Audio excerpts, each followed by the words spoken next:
안녕하세요. 독서여행입니다. 오늘은 이어령의 마지막 수업을 다 읽어보았는데요. 인상 깊게 읽은 구절을 같이 나눠보도록 하겠습니다. 첫 번째 구절은 눈물 한 방울입니다. 눈물 한 방울이 내가 전하고 싶은 마지막 말이라네. 선생님한테 마지막으로 하고 싶은 이야기가 무엇냐고 물었을 때 눈물 한 방울이라고 이야기하셨어요. 그러시면서 사람이 가장 약할 때 가장 강한 것이 나온다고 했고요. 울 수 있는 사람만이 웃을 수 있다고 하셨어요. 그리고 다른 동물하고 사람이 구별되는 유일한 게 눈물이라는 거예요. 그래서 지혜를 가진 죽는 자, 이걸 사람이라고 이야기하면서 눈물만은 인간이 가지고 있는 유일한 것이다. 그리고 다른 사람을 위해서 흘릴 수 있는 한 방울의 눈물이 필요하다. 이 얘기도 많이 하셨어요. 그리고 선생님이 돌아가신 다음에 선생님이 그 살아생전에 썼던 에세이집이 나왔는데 그 에세이집의 제목이 눈물 한 방울입니다. 선생님은 아마 그 다른 사람과 나와의 관계에 있어서 내가 타인을 위해서 흘릴 눈물 한 방울이 존재한다면 그걸로 됐다, 그걸로 족하다 이렇게 생각을 하셨던 것 같아요. 이번 구절은 타자에 대한 이야기입니다. 사랑하면 사랑할수록 절대 하나의 몸이 될 수 없는 엷은 막을 느낀다. 이 이야기를 하시면서 선생님은 다른 사람과 내가 하나가 될 수 없다는 것을 인정하는 것부터 시작이라고 이야기를 하셨어요. 그리고 우리는 다른 사람의 아픔을 이해한다고 하지만 절대 그렇게 이해할 수 없다는 거예요. 그리고 우리는 안다고 착각을 할 뿐이지 영원히 타인을 모른다고 했어요. 그리고 내가 넣을 수는 없다고, 그게 설령 어머니와 자식의 사이라도 내가 넣을 수는 없고 네가 낳을 수는 없다는 거를 인정해야 된다. 그렇게 이야기를 했어요. 그 얘기를 하면서 그 사랑하는 사람이 있을수록 그 사람에 대한 그 존중을 해줘야 된다는 얘기로 저는 받아들였거든요. 제가 저희 아이들을 너무 사랑하지만 아이들이 내 것이 될 수 없고 아이들은 아이들만의 삶을 살아야 되는 것처럼 그 너와 내가 분리되어 있다는 것, 그거를 인정해 줄 때 두 사람 다 행복한 삶을 살 수 있을 것 같아요. 다음 구절은 한 마리 양에 대한 이야기입니다. 99마리는 이 세상에 없어. 오직 한 마리 양만 있지. 스스로 일어설 줄 아는 한 마리 양이 자기 인생, 자기 조직의 리더가 되는 거라네. 선생님은 무리지어 있는 99마리 양으로 살지 말라고 하셨어요. 자기의 생각을 하고 자기다움, 진짜 자기로 살기를 바라셨고, 그러려면 스스로 걸어서 울타리를 뛰어넘어가는 한 마리 양이 되라고 그렇게 말씀하셨어요. 다음 구절은 생명에 관한 이야기입니다. 목적 같은 것 없어. 생명, 살아있는 것. 그게 이 세상이라네. 눈물 나는 세상이라네.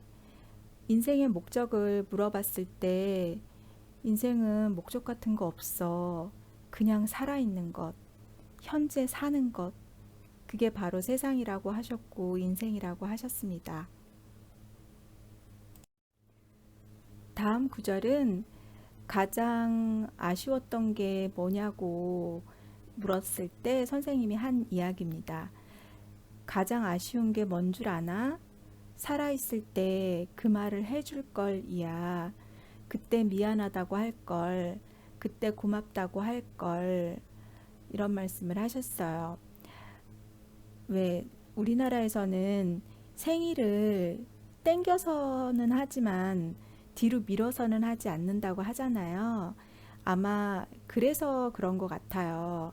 만약에 생일을 다음 주로 미뤘는데 혹시라도 무슨 일이 생겨서 그 생일을 차려주지 못했을 때 평생을 두고 후회를 한다는 거죠. 그걸 방지하기 위해서 뭐 생일은 절대 뒤로 미루는 게 아니라고 그렇게 얘기들을 하시거든요. 근데 저희도 뭐 내일도 볼 수 있겠지, 모레도 볼 수 있겠지, 항상 그 자리에 있을 거라고 생각하는 사람이 갑자기 내 곁에 없을 수도 있는 일이 생기잖아요.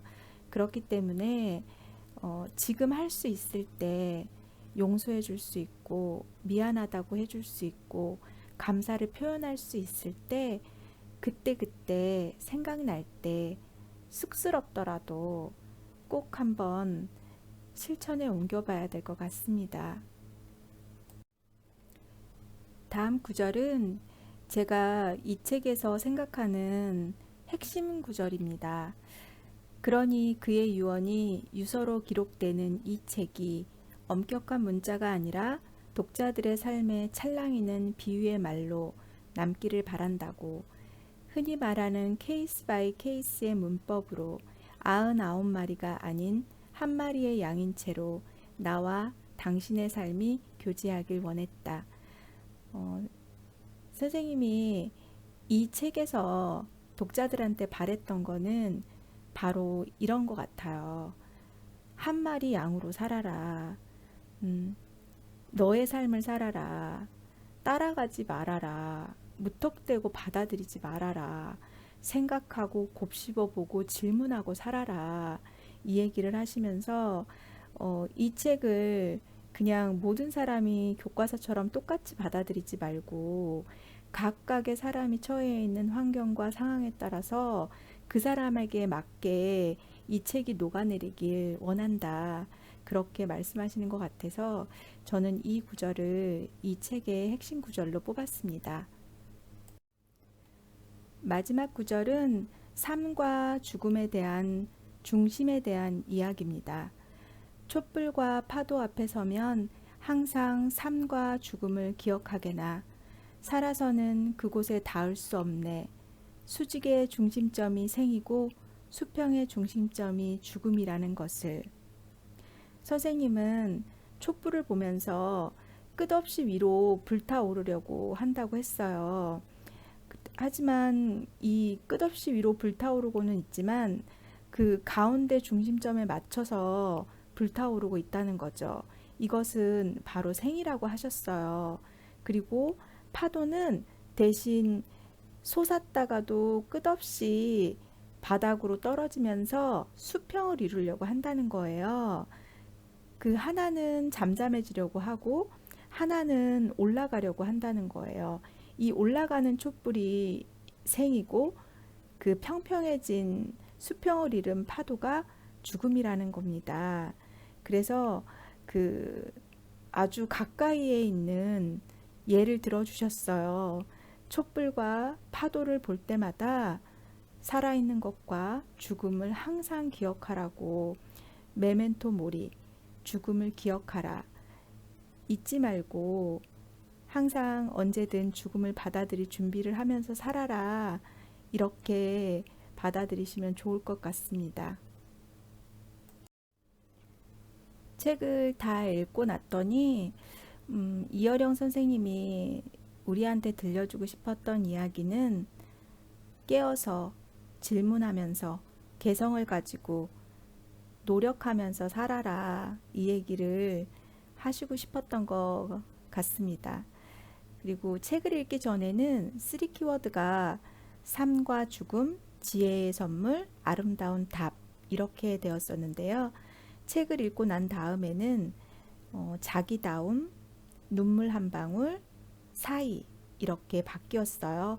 자기다움은 개성을 가지고 살아가라고 이야기하시는 것 같아서 뽑아봤고요. 눈물 한 방울은 다른 사람을 생각할 때 연민을 가지고 타인을 위해서 흘릴 수 있는 따뜻한 눈물 한 방울이 이 시대에는 필요하다. 그런 이야기를 하시는 것 같아서 뽑아봤고요. 그리고 사이는 너와 나, 사람과 사람 사이에 우리가 그 필요한 게 있다. 그 얘기를 하시면서 요즘 같은 세상에는 이 사이가 훨씬 더 중요하다. 그 얘기를 하셨어요. 그래서 그 타인과의 관계에 있어서 우리는 결코 타인을 안다라고 착각할 뿐이지 그 사람을 100%알 수는 없다. 그리고 타인과 내가 다르다는 것을 인정하는 것부터 타인과 내가 다르다는 것을 인정하면 다양성을 인정하게 되거든요. 거기서부터 모든 것이 시작된다라고 이야기하시는 것 같아서 이렇게 3 키워드를 뽑아봤습니다.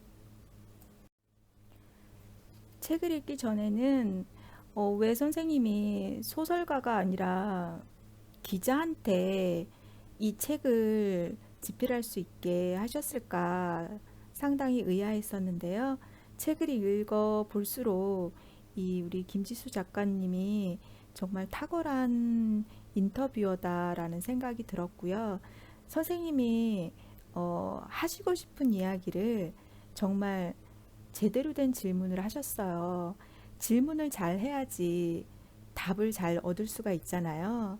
그래서 선생님이 우리에게 주는 위로의 목소리라던가 또 젊은이들에게 주는 꾸짖는 목소리라던가 또 힘들어하는 우리 세대들을 위한 어진 목소리라던가 이런 거를 너무 잘 녹아냈어요. 그래서 아마 선생님은 본인 스스로 이 책을 써가지고 이런 말을 후대에 얘기하기에는 좀 부끄러우셨을 것 같아요.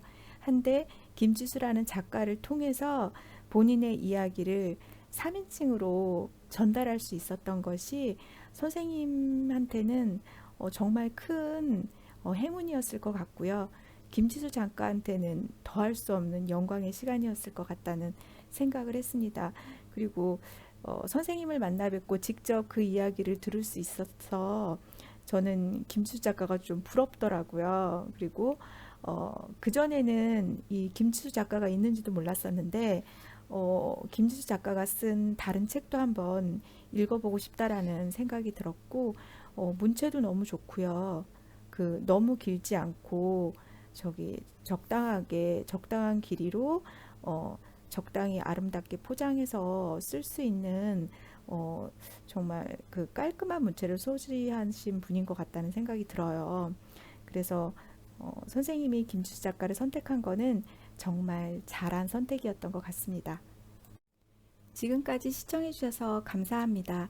남은 시간도 행복하게 채워가시길 바랍니다. 고맙습니다.